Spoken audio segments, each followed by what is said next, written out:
Bueno, muy bien. Hoy vamos a dar la clase de malformaciones congénitas dentro del curso de neonatología de UCGN.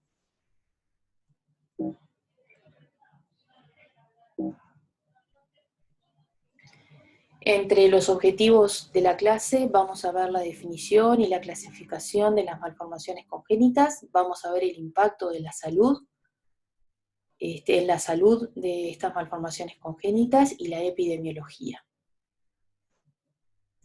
En cuanto a la definición de los defectos congénitos o de malformaciones congénitas, son errores en el desarrollo e incluyen anomalías estructurales o funcionales que éstas tienen efecto a nivel físico, intelectual o en el bienestar social del individuo. Sabemos que existe 1 de cada 40 recién nacidos tiene una malformación o más malformaciones congénitas. Esto constituye el 2,5% de los recién nacidos. La mitad de los casos se trata de una malformación única y la otra mitad de múltiples malformaciones. Constituyen el 10% de los ingresos hospitalarios tienen enfermedades genéticas asociadas. Casi un 20%, el 18% no conocemos la etiología, no se logra conocer la etiología, y representa el 40% de los ingresos hospitalarios en el servicio de cirugía pediátrico tiene malformaciones congénitas, lo que nos hace ver que muchas malformaciones congénitas requieren tratamiento quirúrgico. ¿Cuál es el impacto de las malformaciones congénitas o defectos congénitos en la mortalidad infantil? Acá tenemos datos del Uruguay en el año 2019. Recuerden que en la clase anterior vimos que dentro de las 3 primeras causas, la primera causa que ocupa casi la mitad como causa de malformaciones congénitas en el primer año de vida, está originada por trastornos relacionados con la prematurez, o sea, son causas perinatales, 45,1%, y la segunda causa son las malformaciones congénitas, constituyen el 26,3% como causa de mortalidad en los menores de 1 año en el año 2019 en el Uruguay. Es una causa importante de mortalidad y muy difícil de reducir. ¿Cómo se clasifican los defectos congénitos? Se clasifican de acuerdo al número, pueden ser únicos o pueden ser malformaciones múltiples. Dentro de la naturaleza de su presunta causa, se pueden clasificar también como un defecto, como una malformación, una displasia, o también puede ser una deformidad o disrupción, y ahora vamos a definir cada una de ellas. La malformación es una alteración en la morfogénesis. Durante la morfogénesis del embrión o del feto ocurre un defecto estructural primario, ¿verdad? En el cual eso digamos, es causa una alteración en la morfogénesis y es lo que conduce a la formación anómala en el tejido u órgano. La displasia digamos, tiene la característica de tener una organización celular anormal en los tejidos. Es muy difícil a veces diferenciar clínicamente una malformación de una displasia, pueden ser difícil clínicamente diferenciar. Y después tenemos las deformidades o las disrupciones, que en realidad tienen un mecanismo completamente diferente, porque son defectos secundarios, es decir, no hay una alteración en la morfogénesis de ese órgano o tejido, sino que la morfogénesis es totalmente normal. Sin embargo, el defecto es originado en fuerzas generadas desde afuera del tejido u órgano. Y cuando esa fuerza generada produce una deformación, pero cuando eso se agrega una destrucción de una parte del tejido que se había formado con normalidad, ahí se transforma en una disrupción, en una malformación tipo disrupción. En cuanto a los defectos congénitos múltiples, se pueden clasificar puede ser un síndrome, una secuencia o una asociación. Y estas tienen características que ahora vamos a a decir, propias. Un síndrome en realidad tiene múltiples anomalías congénitas, pero tienen un origen común, como puede ser un origen común y una fisiopatología común. Hay múltiples órganos afectados, lejanos entre sí, digamos, pero tienen una etiología en común, como puede ser, por ejemplo, el síndrome de Down, que es una causa genética del cromosoma 21 y ocasiona múltiples malformaciones congénitas. Después podemos tener una secuencia. La secuencia en realidad tiene un único hecho, o sea, una única malformación, y esa malformación ocasiona malformaciones digamos, o deformaciones de los tejidos que están cercanos a esa malformación. El ejemplo más claro es el Pierre-Robin, que ahora vamos a ver ejemplos. O sea, se trata de una hipoplasia de maxilar inferior, en el cual esa hipoplasia maxilar inferior, esa alteración en el desarrollo del maxilar inferior, produce alteraciones secundarias, como pueden ser alteraciones en la lengua, alteraciones en la orofaringe, alteraciones en el paladar, alteraciones en la, digamos, en la forma y en de la cara. Eso es una secuencia. Está causada por un único hecho, que en este caso, por ejemplo, sería la hipoplasia del maxilar inferior, pero causa malformaciones en órganos o tejidos cercanos a ellos. Y en general tienen múltiples etiologías, es de causa multifactorial, que pueden ser, por ejemplo, genéticas y ambientales. Y después tenemos lo que se llama asociación. Asociación también son malformaciones múltiples, pero en la cual no existe una relación clara entre las malformaciones para que puedan constituir o una secuencia o un síndrome. Por lo tanto, acá tenemos un problema original, ¿verdad? Un problema original en el cual es, por ejemplo, en la morfogénesis te da una malformación, que cuando pueden ser múltiples da un síndrome malformativo.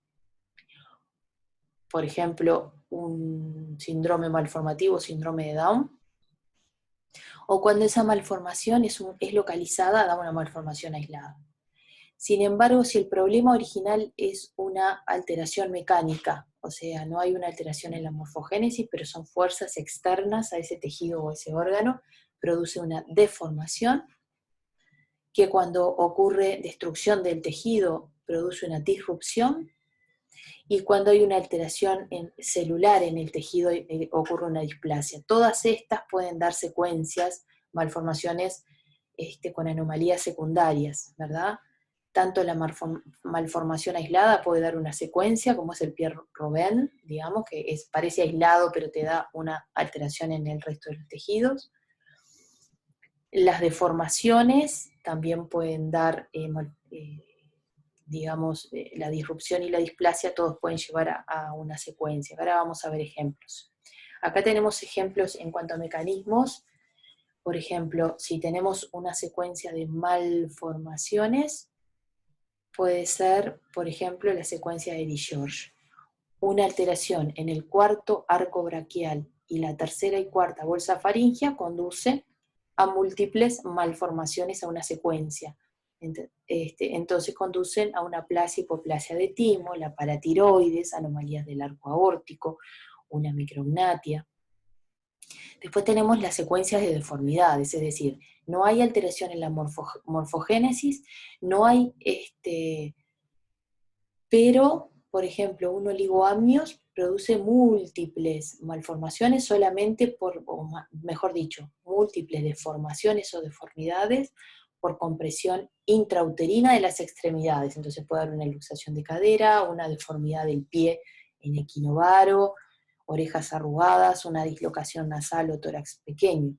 Después tenemos las disrupciones, cuando hay una deformidad, pero que además se le asocia a una destrucción tisular, como puede ser, por ejemplo, la secuencia de rotura de membranas amnióticas que conduce a la amputación de los dedos, es decir, una membrana amniótica produce una brida, lo que se llama una brida, que es como un cordón fibroso, que si, digamos, queda un dedo o un miembro superior o inferior atrapado en ese cordón, puede ocasionar una isquemia, y entonces puede producir una pérdida de tejido, y bueno, y entonces es una disrupción.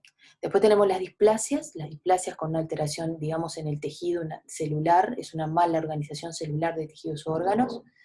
Es, por ejemplo, la melanosis neurocutánea, que se produce por un fallo en la migración de las células precursoras de los melanocitos, de la cresta neural, a la periferia, y se manifiesta como una martosis de la piel, meninges y más partes, ¿verdad? Y después tenemos el clásico síndrome malformativo, que tiene una causa común, como habíamos dicho, la trisomía 21, o también teratógenos, o acá también tenemos lo que es que no está puesto acá, pero puede ser, por ejemplo, una etiología única, como puede ser una infección congénita, por ejemplo, citomegalovirus, toxoplasma, te da un síndrome malformativo, múltiples tejidos relacionados con una sola causa. Acá tenemos un ejemplo de una malformación única aislada, que es un labio leporino, causada por una alteración en la morfogénesis aislada, que las causas son múltiples, y como dice acá, efectos combinados entre factores genéticos y medioambientales. Y después tenemos las deformidades, como ya estuvimos hablando, las deformidades en general afectan con mucha más frecuencia el sistema musculoesquelético. Todo lo que restrinja el movimiento fetal puede causar una deformidad musculoesquelética. Ahora vamos a ver algunos ejemplos. Por ejemplo, el oligoamnios, la falta de espacio dentro del útero, produce lo que se llama estas deformidades, que ahora vamos a ver ejemplos, ¿no? Podemos tener deformidades de causa extrínseca, como son fuerzas externas, pero también como es, por ejemplo, el oligoamnios, de la que ya hablamos, ¿verdad? Y también de estas deformidades podemos tener causas intrínsecas. Intrínsecas, por ejemplo, puede ser, por ejemplo, el ejemplo de trastornos neuromusculares congénitos primarios, o sea, un feto, o sea, que tenga un trastorno neuromuscular primario, una hipotonía congénita, digamos, y esto hace que el feto no se mueva por un trastorno del sistema nervioso central, y eso produce, por ejemplo, una rigidez de las articulaciones solo por no moverse intraútero. Entonces, también causa deformidades que no son por alteración, o sea, el miembro superior y las articulaciones no tienen alteración en la morfogénesis, pero por una enfermedad neuromuscular congénita de ese feto, ocasiona trastornos articulares, ¿verdad? Como es la artrogriposis. En cuanto a las deformaciones o disrupciones, como dijimos, eran estas deformaciones, lo importante acá que les puse es que estas deformaciones causadas por factores extrínsecos tienen un pronóstico excelente. Las que tienen, o sea, por falta de, por ejemplo, el pie-bot, la displasia de cadera, tienen buen pronóstico. Sin embargo, las deformidades que son causadas por factores intrínsecos, como enfermedades neuromusculares congénitas del sistema nervioso central, esas tienen peor pronóstico. Como decíamos, en cuanto a la disrupción, los defectos de la disrupción pueden tener dos mecanismos. Uno es el estrangulamiento, seguido por separación o amputación de una estructura desarrollada con normalidad al principio, sin alteración en la morfogénesis.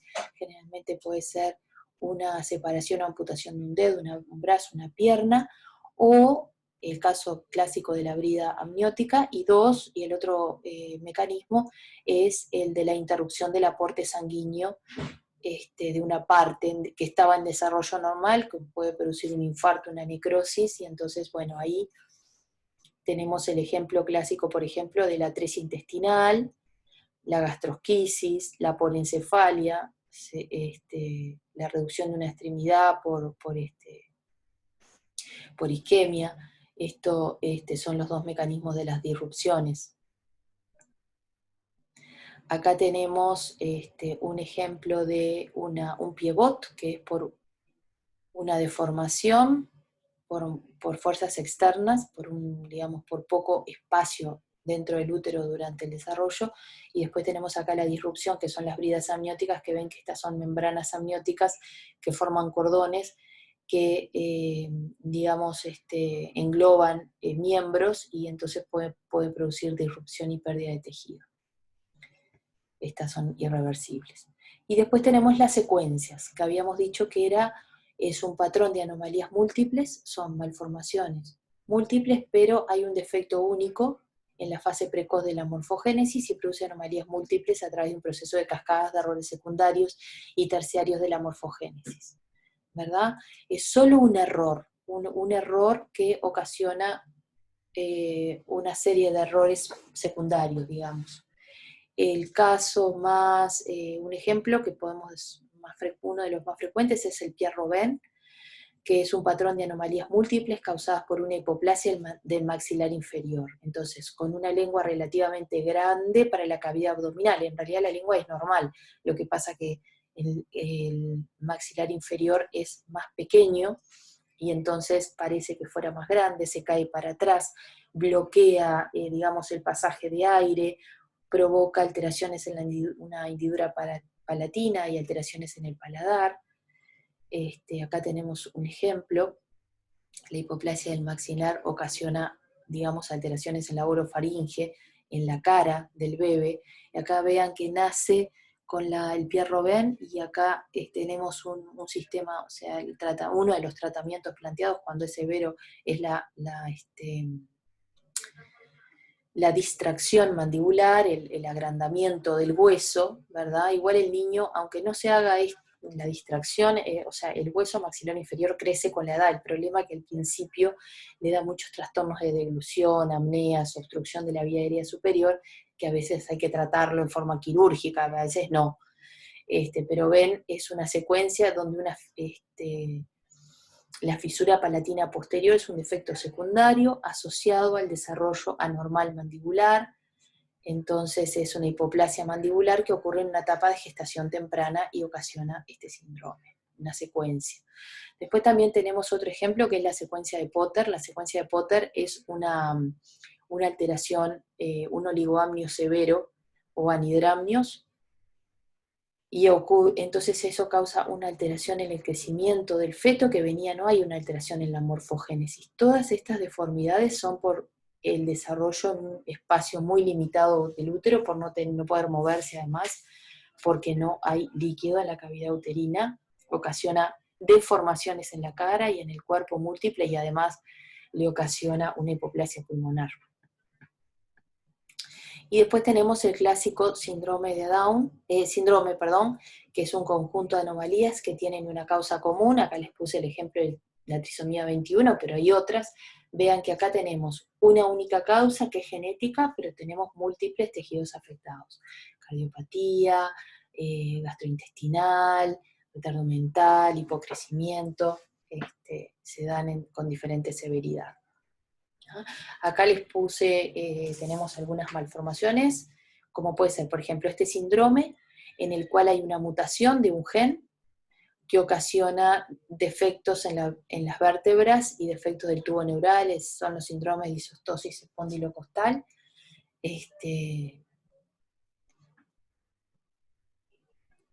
Después tenemos, bueno, el síndrome de Down, y después tenemos, acá les puse un ejemplo de los defectos del tubo neural, que es una malformación por una alteración en la morfogénesis del tubo neural que ocasiona un mielomeningocele, o sea, produce defectos, digamos, del cierre del tubo neural, que ahora vamos a ver más ejemplos.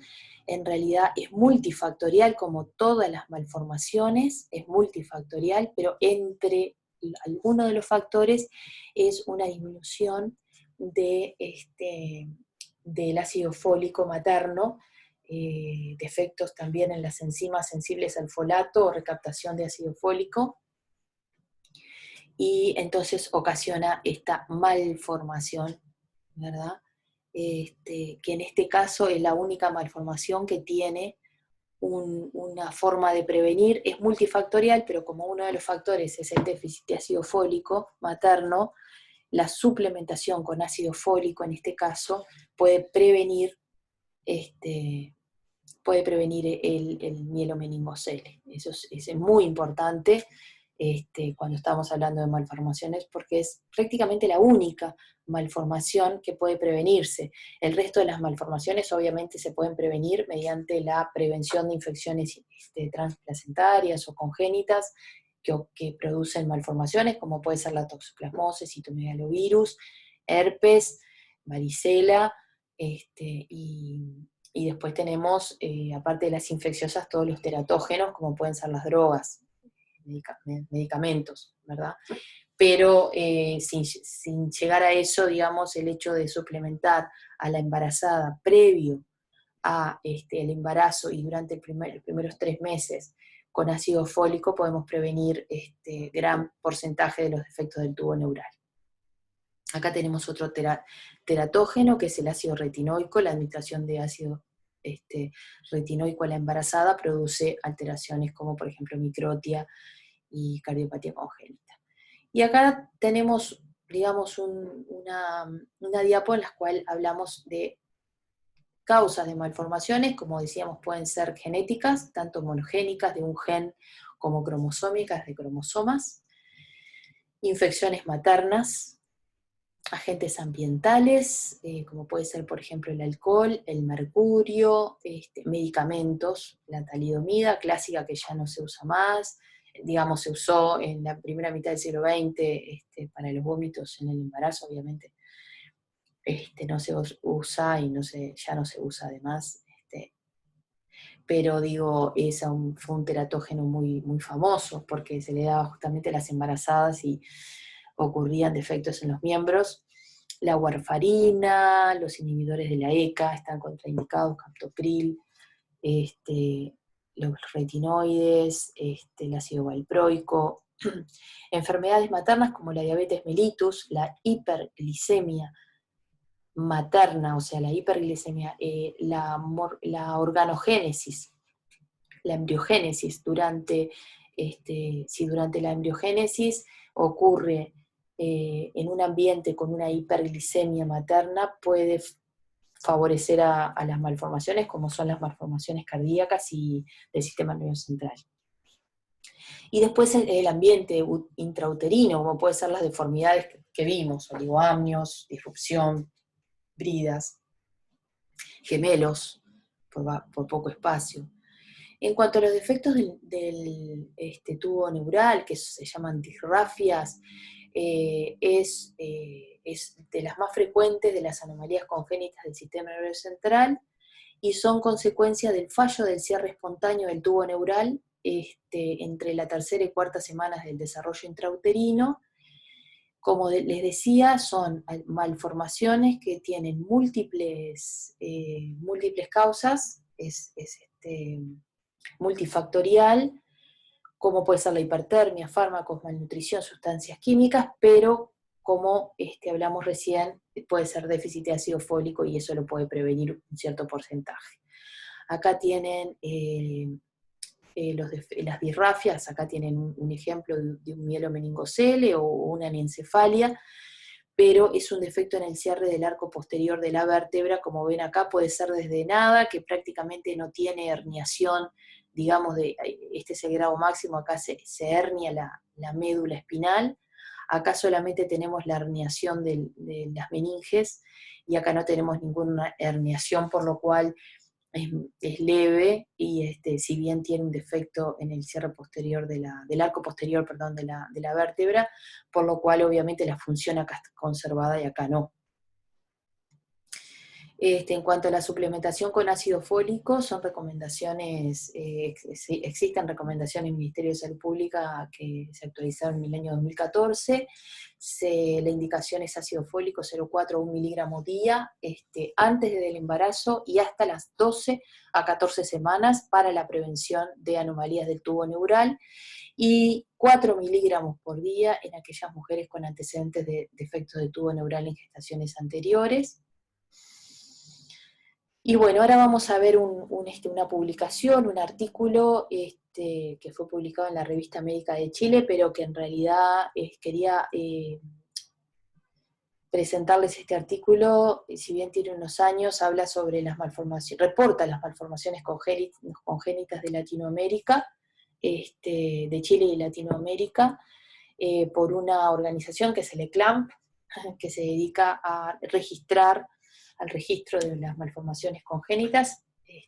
Ellos publicaron este periodo.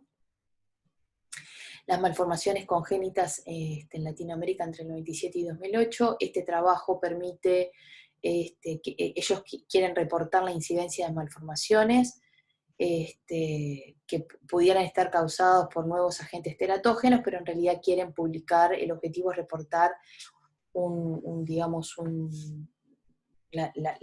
las malformaciones de Latinoamérica. Ellos usaron una base de datos que fue analizada con todos los recién nacidos vivos y los óbitos de más de 500 gramos en el periodo entre 95 y 2008 fueron analizados. Analizaron 2.409.400 nacimientos en 9 países. El 1,3% fueron óbitos, y la tasa global de malformaciones congénitas fue 2,7%. Fíjense que la tasa global de malformaciones congénitas es 2,7%, hoy habíamos hablado de 2,1% de todos los recién nacidos, sin embargo, explica el 26% de la mortalidad del menor de un año, ¿no? Bueno, aparte le dedicaron especial atención a la anencefalia y a la espina bífida, pero sobre todo porque somos, como hablamos, son malformaciones que se pueden prevenir, en un porcentaje de casos se pueden prevenir con el ácido fólico.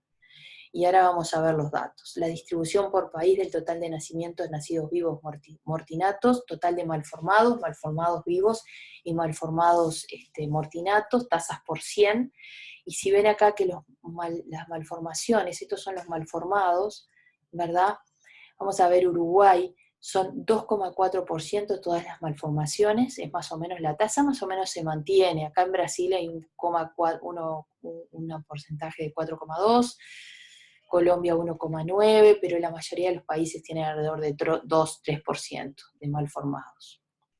Como ven acá, entre los malformados vivos y los malformados muertos, obviamente vamos a mirar un país, Uruguay, vean que muchos de los mortinatos o digamos óbitos tienen mayor porcentaje de malformaciones, obviamente, porque la razón es porque muchas veces el óbito, la razón o la causa de óbito es una malformación congénita, ¿no?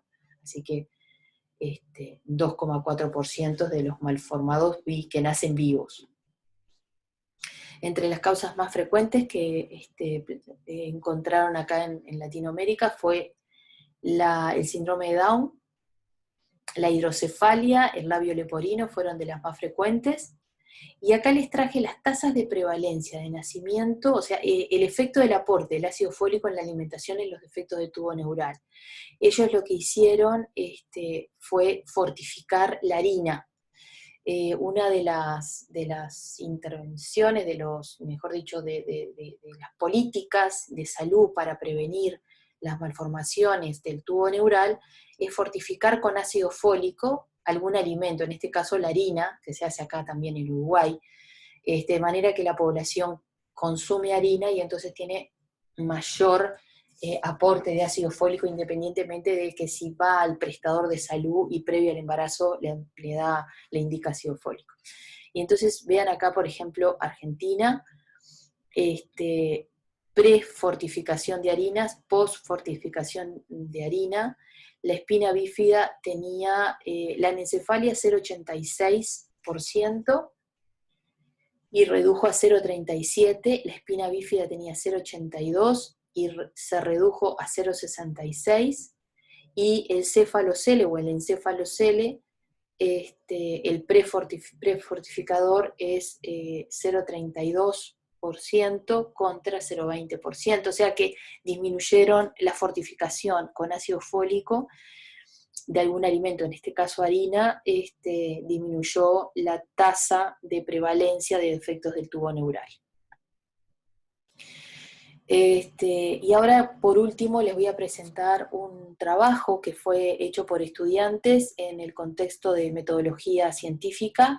Me pareció interesante, lo encontré en internet, que ellos son estudiantes con la tutora que es Alicia Alemán, la profesora. Se trata sobre el impacto generado por la suplementación con ácido fólico para la prevención de malformaciones congénitas del tubo neural en Uruguay, que fue entre abril y octubre del 2015. Vean qué lindo que está esto, miren. En el resumen dice, como medida de prevención de la OMS, en la introducción, el uso de ácido fólico para la prevención de malformaciones del tubo neural, ¿no? Y en el 2006 se crea la ley 18.071, prevención de diversas enfermedades, y su decreto reglamentario, estableciendo la obligatoriedad de la fortificación de las harinas de trigo con ácido fólico. ¿tá? Y en el 2007 se establece una pauta que recomienda la administración de ácido fólico preconcepcional como medida adicional. Entonces, el objetivo del trabajo es contribuir a determinar el impacto generado por las medidas de salud pública dirigidas a la suplementación con ácido fólico para la prevención de las malformaciones del tubo neural en Uruguay. El método fue un estudio descriptivo, cuantitativo, cualitativo, y los resultados y las conclusiones vieron que la incidencia en Uruguay de malformaciones del tubo neural previo y posterior a la suplementación con ácido fólico muestra una tendencia a la disminución. Y miren acá los que son los resultados. En esta tabla 2 muestran que la incidencia de malformaciones del tubo neural cada 10.000 habitantes desde el año 2009 a 2013 bajó de 8 por 1000 a 3 por 1000. O sea que la suplementación, recuerden que fue en el 2006, 2007 fue obligatoria, pero fue disminuyendo. Y acá, entre el año 2009 y 2013, fue disminuyendo las incidencias de malformaciones del tubo neural por cada 10.000 habitantes. Bueno, me pareció un trabajo lindo porque son datos del Uruguay hechos por estudiantes en el curso de, digamos, en el curso de metodología científica, en donde tienen que hacer un trabajo, y la verdad que estuvo súper interesante. Y bueno, eso sería todo sobre malformaciones congénitas. Así que, no, muy bien.